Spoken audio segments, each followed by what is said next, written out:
My name is Jake Rayson. I am a forest gardener and a forest garden designer. Hello, people. It's it's on the rise. So this is my outfit that I wear when I go out into public now. Totally unrecognisable.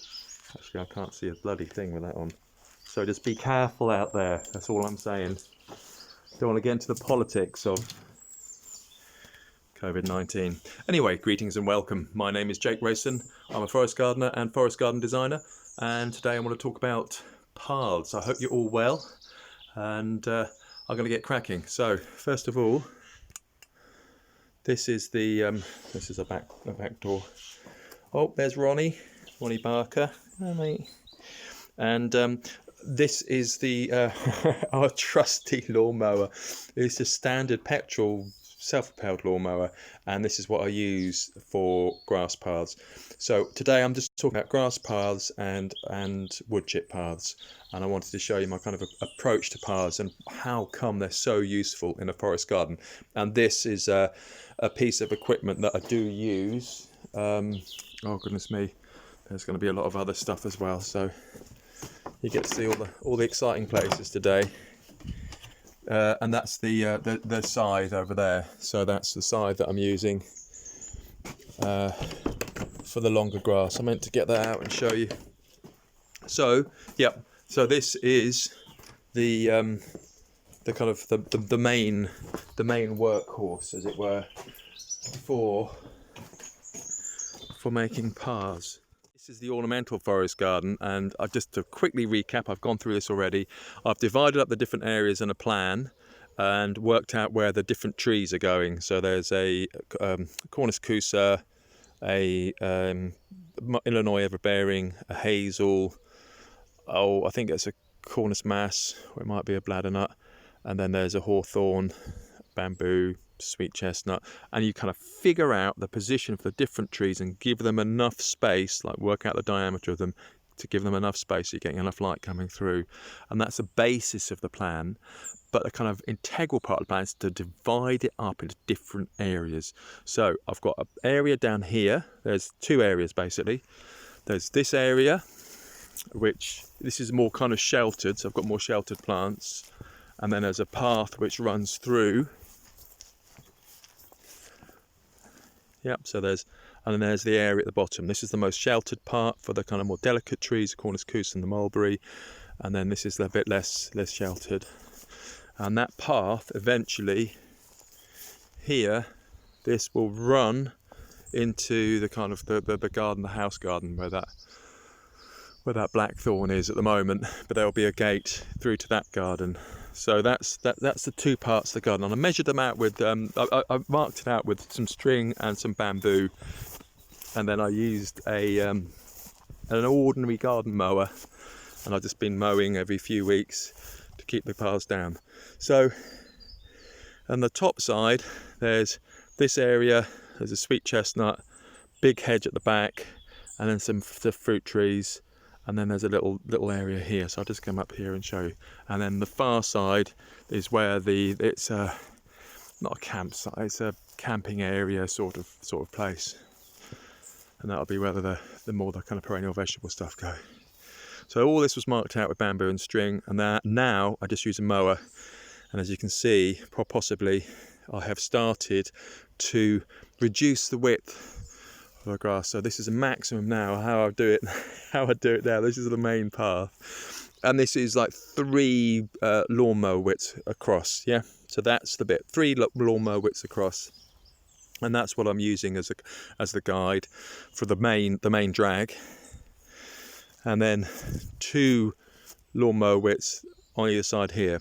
Now this is all good for a larger forest garden because grass it's tough and it's hard wearing, and it keeps on growing, and you've got to keep on top of it, but it's actually a really, really good path for a larger area. For smaller areas and for smaller gardens and more intensive areas, then you really need to be looking at either wood chip kind of path or a hard standing path with like some hardcore and hard standing, different ways of doing that. So I just wanted to show you. So here, this will be a wildlife pond and a camping area, and it'll be higher density over this area. That's the whole purpose. This is kind of where the people will be. And then so this is a 2 width path. So we've got a main thoroughfare 3 width, 2 width for this path, and then a single width up here. So yeah, excuse all the docks and and the bramble and everything, but there's a single width path here, and that's just kind of, this is really not very often access, it's very occasional access, and that's a single width lawnmower hacking through there. And the key thing really, Pam, I don't know if Pam's managed to get onto the chat. Let's have a look at chat. I don't know if Pam's hey. So Pam is on the chat. Pam has a dream, field of dreams, and she was asking a question on Facebook saying, I'm not a power tool user, and I'm tired of bramble. What's the best way? The best way of using paths? And I think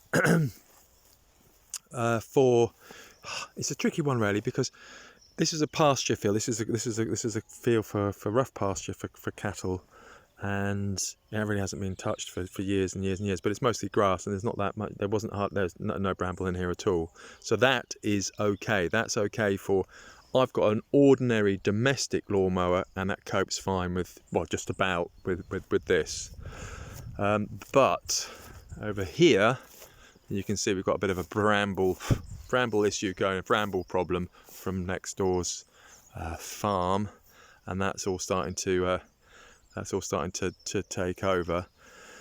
And if you've got bramble, the best way of controlling bramble really is to keep on top of it with a mower. And if you don't, this is what happens. This is some bramble I've got growing in the windbreak hedge, and it'll just take over. In my experience, there is no alternative to killing the bloody stuff. I mean, it's great, it's good wildlife habitat and all the rest of it, but you need to dig it out. The big roots need to be dug out, and you need to keep on top of it. That is the only way that I know of to keep on top of bramble. So yeah, that's livestock.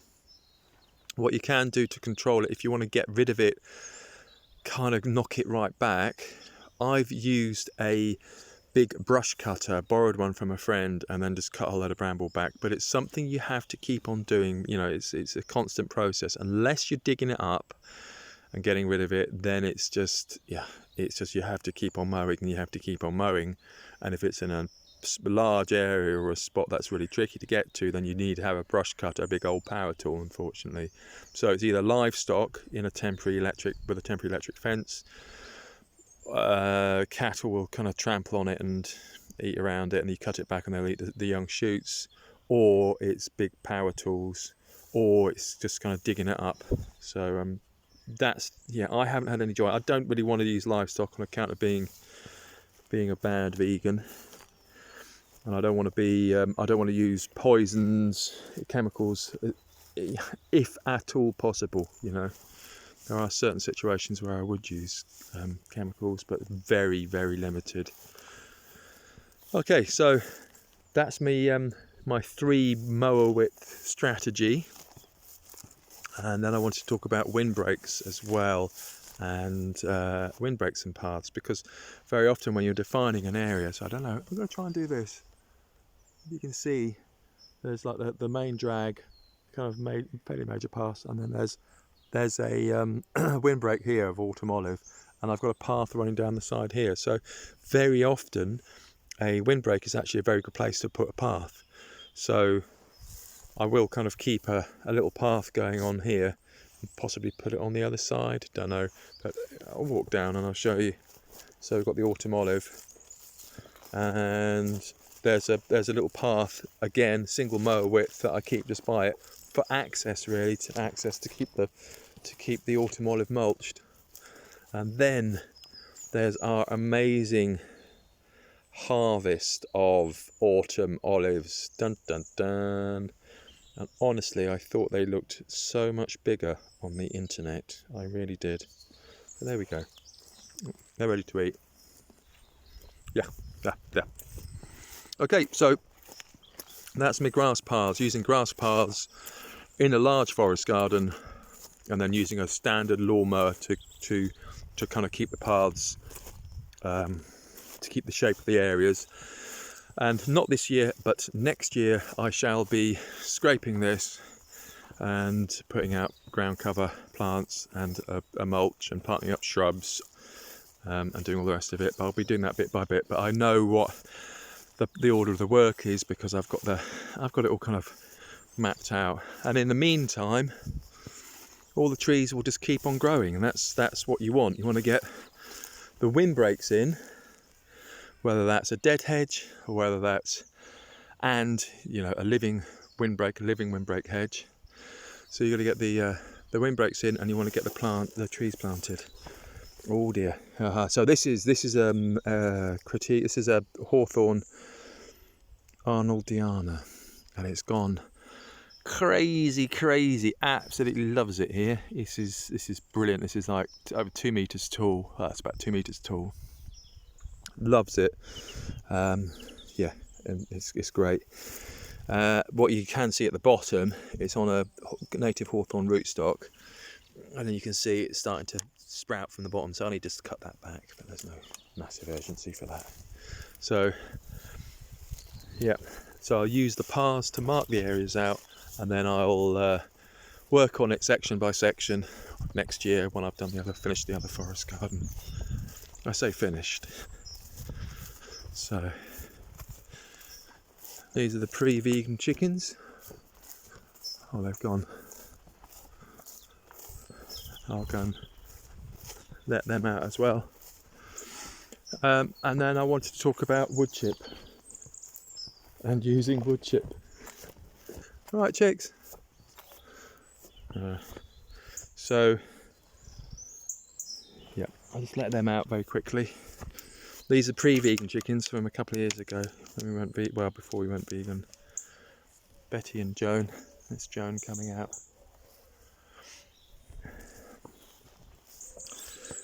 And here we go. This is the other original forest garden that needs a lot of work doing on it. And an awful lot of the work that needs doing on it is planting up ground cover, weeding, and reducing the amount of grass. So here, got a single double track mower path up here. I need to clear all this grass, and this is a case in point about, I've designed this this is one of the first areas that I ever did, and the problem with it's great. It's just like it really shows how ground cover works. So this is probably beech strawberry, might be green strawberry. I think it's probably beech strawberry. It works a treat. Raspberries coming up all over the place. I've got some Japanese quince and some not particularly happy, rather neglected blackcurrant bushes and some blueberry bushes. So what I need to do really, this area is about 10 metres across. What I'm going to do is just split it up into 3. So I'll take the grass back, take the paths, really narrow grass paths, so 2 mower widths, take all this grass up, and then I'm going to divide it into 3. So if you see from here, it's kind of impenetrable really. It's not impenetrable, you can walk on it fine, but I'm going to put a path in here, like a wood chip path, and then one that way, and one that way, so kind of divide it into 3. Yeah, so divide it into 3 and then get access, so that you can come in and there will be a path down here and yeah, it'll be kind of a lot easier. It'll be a lot more inviting, because at the moment it's a bit neglected and the raspberries are kind of taken over. And then I'm going to put in autumn raspberries in one spot and then move the raspberries from another area where they don't do so well, etc, etc. But to do that, I'm going to get 3 wood chip paths in here and then pull all the ground cover back. Okay, and in terms of weeding, this works so well. Oh, the raspberries they've got a late flush of, these are early raspberries. and they've got a second harvest of them. And the main thing to do here is that's Japanese wineberry, which I just chucked in there, is to get rid of bramble and to get rid, I say get rid, I'm potting them on, is you get ash seedlings, so I get a lot of ash and sycamore. There's an ash tree just behind us. And that's the main bit of weeding. A bit of plantain, I'll leave it there. Another ash seedling here. Bit of hogweed, that's all right. Knock it back every now and again. So that's the main maintenance that we're working with. So yeah, I'll do things very differently. Obviously, if I were to do it again, just reduce the grass paths that you've got, reduce the paths that you've got, reduce the width of the grass paths rather, so there's less grass, and again mulch up by this cornice, and then do a ground cover under there so it needs less maintenance. And yeah, what I do find, the next kind of question is about grass creep. This is a phrase that I've made up myself, so I don't know if it's a thing, but grass creep is this. So I've got yet another ash seedling. Grass creep is when the grass will creep right over, so that's like a good 3-4 inches over, and it just creeps over, and it just takes over an area. So if you've got this is some plastic woven sheet mulch around the propagation beds, but if you've got that grass coming in, you have to constantly keep on cutting it back, and it's a pain in the bum, particularly when this is an area that I've wood chipped for a wood chip path, particularly when it starts to kind of creep in here. So the wood chip path around here, this will be topped up every now and again, and it gets docks. You shouldn't put dock roots on a compost heap because they'll sprout up, but I'll put the leaves on and then just keep pulling them up, out of the way. And same with the dandelions. Not really that fussed by them. So the wood chip path here is for the kind of access for the compost bins, and then what I'm doing is letting this ground cover, which is ground ivy, Glaucoma heteracea, I'll let the ground ivy come out. So the wood, which is just here temporarily, this is not a permanent feature.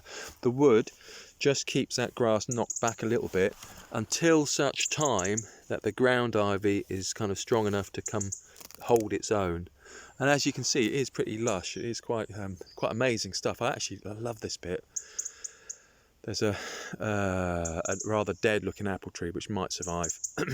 And then there's half a dozen rhubarb, and it's the rhubarb that comes out from the ground ivy. I think it looks incredible, and it's just like a really, really nice area. And then there's a gooseberry bush and a bit of comfrey, and it just works so well. It really does. There's a Valeriana officinalis there as well. But I just love this. I think it's fantastic. And then this will come over here, and when it's right up to the edge, I'll take these off. I'll just kind of pull back the grass, keep it mowed, and then this will spill over, and it will just keep out the grass from going in. I might need to do a bit of weeding every now and again, but it will hold its own. That's what the whole idea of this ground cover is. It will hold its own against grass creep. Otherwise, you've got a permanent battle, but you're always kind of pulling the grass back. So I've actually done the same here. Now, originally I put a plastic woven sheet mulch down by the side of the polytunnel, and it's a bit kind of, it's okay. I have to keep on pulling the grass back. I pull the grass out from the side, let other things grow. But what I was thinking, the whole reason to stop the grass from growing is you can't mow right next to the polytunnel because you'll damage the plastic. So you need to have some sort of barrier, which is what the woven plastic sheet mulch is for. But the grass, if you let the grass grow, it will just get taller and taller and taller where you couldn't mow it, and it will get to about 4 or 5 feet, and then you'd have to go and put it out by hand, and it would be, you know, it's a pain in the arse. So what I started doing is planting out a mixture of ground ivy and creeping buttercup, ranunculus repens, and ground ivy. So this is the ground ivy. I'll just find a bit of, now when I find a bit of creeping buttercup, rather than pop it on the compost, I'll add it here. So I've just added it down here, and then using kind of, I'll fold that back when that gets really properly established. I'll do it all the way along, creeping buttercup, and then same thing, there'll be a creeping buttercup and ground ivy, ground cover all the way down here, and that'll be hopefully strong enough to keep the grass back. And then I'll end up with ground ivy one side, creeping buttercup on the other, and 2, 3 mower widths going up and down. So that's going to reduce the amount of weeding that I have to do, and the amount of pulling up the grass that I have to do as well. And same thing here. This is a kind of little experimental area. The dog has been eating the cucumbers again. Or is it slugs? Oh, that looks like slugs. There's some old cucumbers. So this area here, I'm just gradually planting it up with a speedwell. There's half a dozen different native species of speedwell. I'm not terribly sure about them. I haven't done much research on them. So this is a native speedwell that was growing in the vegetable patch, and I just pulled it over here. And yep, so I'll do the same. So I'll put ground ivy in here and keep the grass knocked back, pull up dandelions occasionally. Dandelions are fine. And I put in a red campion, and it's doing really, really well. I'm kind of pleased. Pull out the nettles when they come up, if they're in the wrong place. And then the nice thing about that is, you see there's a big pile of ground ivy there. You just kind of reallocate it to the areas that you want it. So this will all be covered in speedwell and ground ivy, with some fennel coming up and some red campion. And I've got the apple tree and a pot of carrots. So yeah, it's bit by bit. So very exciting. I just want to quickly show you the wood chip area, and I so much prefer. Obviously when I did this, excuse me, when I planted this is the annual bed, but it's getting more and more perennial. And I first of all I did it in sheet mulch, because that's what you do. You put in boards and make raised beds and put in sheet mulch, because that's what they do on the telly, and that's what I did. But now I really don't like it, and a similar thing. So what I will be doing is I'm going to put wood chip in between the piles, and it looks so much nicer. I'm going to keep the so it's a bit, I was supposed to weed it before getting the video camera out. It's a bit of a state. It's not as bad as it looks, honestly. Oh, look, there we got, this is Tayberry, and I've got some, here's a bit of a state. There's some josterberry here. Won't take much to free it up. So the josterberry's doing really well. Just about surviving over there. Just about surviving there. But yeah, I've got some josterberry and Tayberry in. So the idea is, now I've taken off the sides of the raised beds, and I'm putting wood chip down, and I'll just keep on topping it up with wood chip, and I'll move some of these good King Henry out of the way, and yeah, and I'll remove the plastic from over there. And where the trouble is, and you can see this is where this is going in an exciting sort of way, is when you get here, you can't really have, this is a grass path. So my plan is to have ground ivy on the side, because ground ivy is so easy to control. It doesn't have like big, thick, deep roots. And then pull the ground ivy back, and then the ground ivy will keep the grass in check here. And the same with ground ivy, you can see on the other side as well. There's lots of plantain, dandelions and ground ivy. And I'll do that. I'll just have ground ivy on that side and ground ivy on the other side.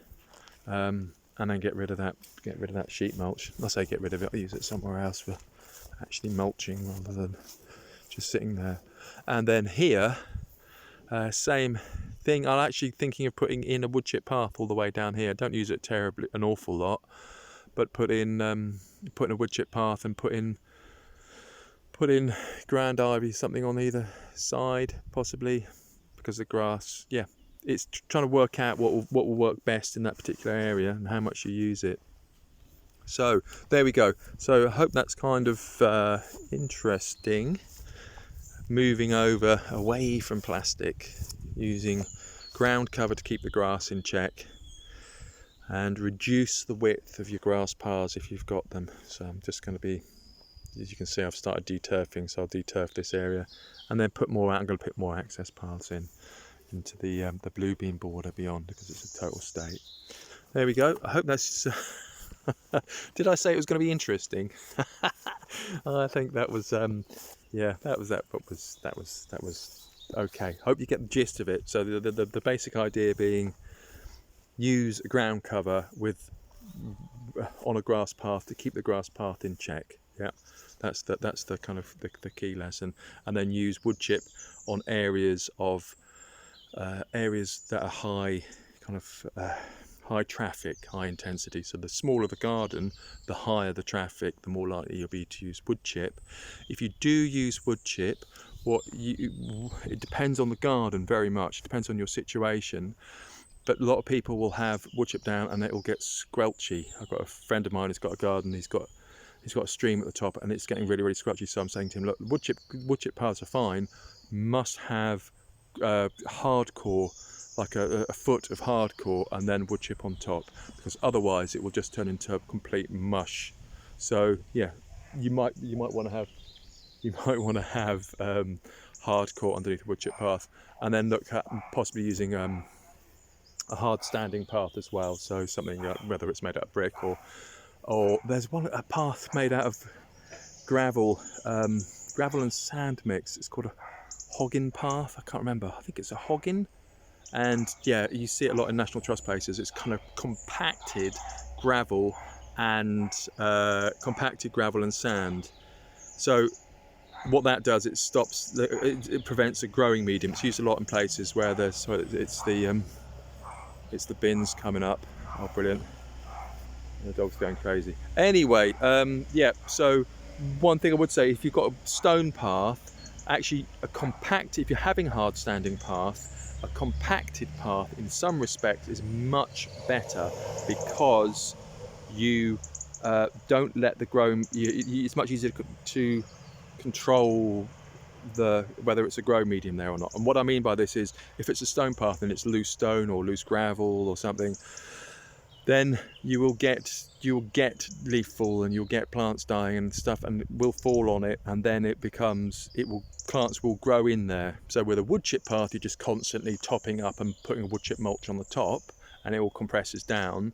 Whereas with a hard standing path, if it is a compacted material, then it's less, you have less purchase for plants to get established in it, and so it's lower maintenance. But paths, yeah, that kind of path is not really it's not my expertise or anything. But that's what I found. Things, if you've got an area, soil will grow, grass will grow eventually. It's just it will grow faster if there's more gaps in it. Okay, so there's a fly. Oh, that's useful. See you over in Zoom. I'm going to go and grab a cup of tea on the way up. Okay, and chipper. Good. Okay. I haven't got a chipper. No, because I use this is a question from Pam. Pam's asking if I've got a chipper. I thought about getting one. Don't have enough volume, to be honest, to justify the cost and to get a decent one. And it actually works out quite expensive in petrol. We had a petrol one.